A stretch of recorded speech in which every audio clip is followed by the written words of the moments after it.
Welcome to Tamara Talks with me, Tamara Thelander. Today I'm sitting here with Russ Camarda. Russ has been a professional actor, director, and filmmaker for the past 20 years and is a prominent member of the Long Island film community. In theater, he has performed in and directed anything from dinner theater to New York stage. His work in theater and film has garnered him more than 10 awards, with an additional 7 awards for his production work and advertising with his company, Tag Studio. Welcome, Russ. Thanks, Tamara. Great to be here. Now let's take a look at some of his work. You're going somewhere else. You're going somewhere beautiful.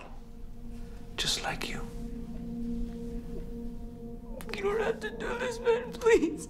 You don't have to thank me. You don't have to do this. I want to do it. I want to do it.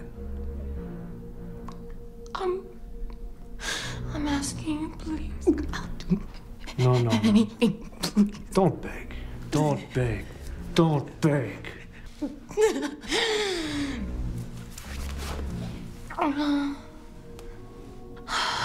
Just go with it. Please. Let me take you there. And you'll never have to worry about this life again. That's why I'm here. Can I ask you a question? Why are you having your wedding videotaped? I mean... I think somebody should see it, don't you? How do I look? You look, well, you're just the most beautiful bride I've ever seen. You say that to all your brides. No, I don't. So haven't I been there before? Haven't I heard those words before? Yeah, many times from many different women. And they're all sorry they ever said it to me. But it wasn't until I heard her say them. It wasn't until I heard her say, I love you. Till the sound of her floating on the air mixed with me and made me feel like I never did anything wrong and never could. That I realized I never heard those words before. Jimmy,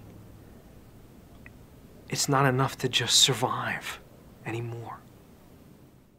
You're currently shooting Send No Flowers. Please tell us a little bit about the film and the character that you play.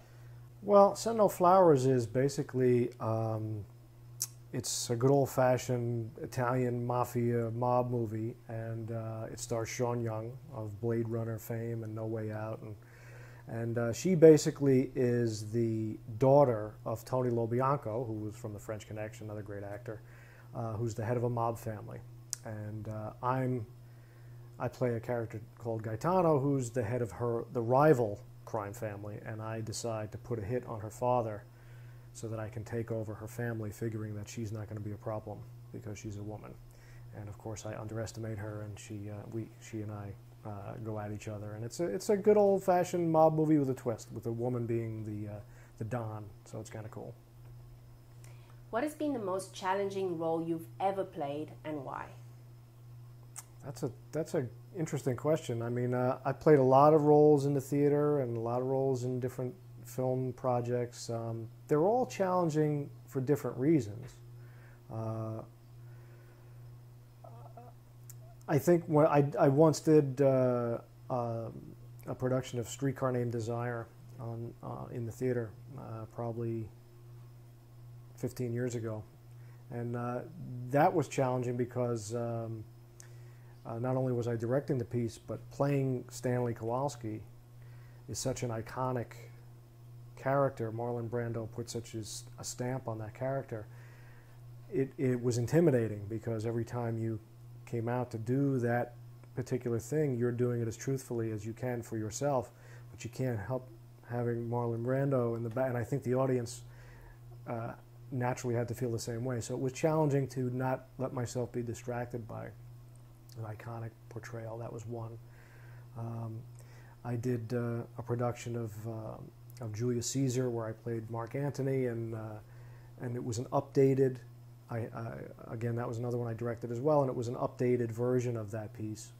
So trying to form that character in a modern version of Shakespeare in New York was intimidating to start. But they're all different for different reasons. There's always a challenge in the role, but I always tell other actors that's where the character is.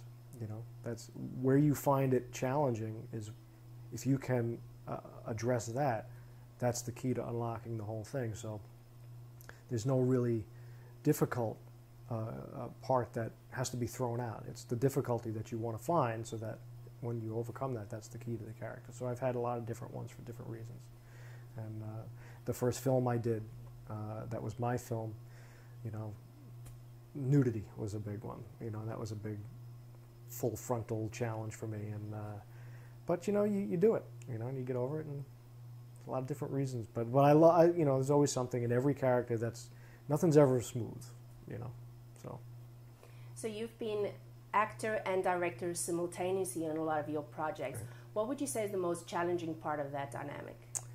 Well, I get that question a lot because, especially in the indie film community, you'll find that a lot. You'll find writers who want to direct, or writers who want to act in the film, or directors who want to act in the film, because everybody's doing all the jobs now. It's so, but I was doing it in the theater a long time ago, and the challenging thing is this. You have to be able to do each of those jobs separately well. In other words, be an actor on somebody else's project, on several, be an actor for a long time and just know how to do that, and then direct things that you're not in. And if you can do those two things, then it's really not that hard to do them together. When you do them together, the challenge is it's just a logistical problem. It's just like how to manage your time and how to surround yourself with people you trust, so that you can say, this is what I'm trying to do here, and you trust someone else's eyes to see that for you. And it's just assembling a team, leaving holes for yourself, both on stage or in front of the camera, where you set up your shot or you set up your blocking for your piece, and that's where I'm going to go, and then finding a way to fill yourself in there at the end. It's just really just logistics at that point. But the actual craft of doing each of them, my suggestion is you should really know how to do each one of them pretty well without having ever done the other one, and then you can do them together. So I like it. I'm used to it, but that's what I think the challenge is. It's just managing time and logistics. So if someone had to tell you today you can only be an actor or a director for the rest of your life, which one would you choose and why? Oh, God, that is a tough one. Well, acting is the sweet gig because, come on, you do your thing, you go home. That's a great gig, and you can't beat that schedule. The director's got a lot more things that he's got to do. But I love directing.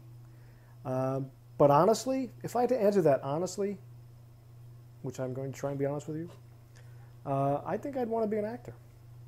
I mean, I love directing, I love teaching, I love all that stuff. I love being the captain of the ship.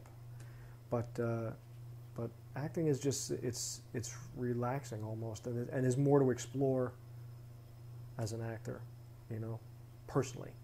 So I might do that. My answer might change tomorrow, but right now, I'll take acting. Do you have any projects lined up that you can give us a scoop on? Well, nothing really in the works right now. Like we said, Send No Flowers is basically just about wrapped filming and almost post-production wise it's done. So sometime in June that thing will be ready to be seen. So that's exciting. That's a whole process, the whole post-production part of that. And the previous film, The Night Never Sleeps, is now being looked at by a couple of different entities to be bought. So hopefully we'll get that thing out there. And personally, I'm in the middle of the beginning stage of writing a screenplay for my own next project as director and actor, that hopefully, if I can scrounge up some money somewhere, maybe I can go into production next year, and that would be great. But And that's kind of like a that's a family. Family is the wrong word. It's a drama. It's a personal drama set in sort of a therapy session idea about a woman and a daughter who have some serious issues, and it's got a little kind of twist to it. So it's a drama thriller thing, and hopefully that comes to be, and we get that thing rolling next year. It sounds very exciting. I'm looking forward to it. Yeah. So thank you very much for joining me today, Russ. My pleasure. So don't forget to keep an eye out for Send No Flowers, and follow us on Twitter and like us on Facebook. So until next time, keep talking.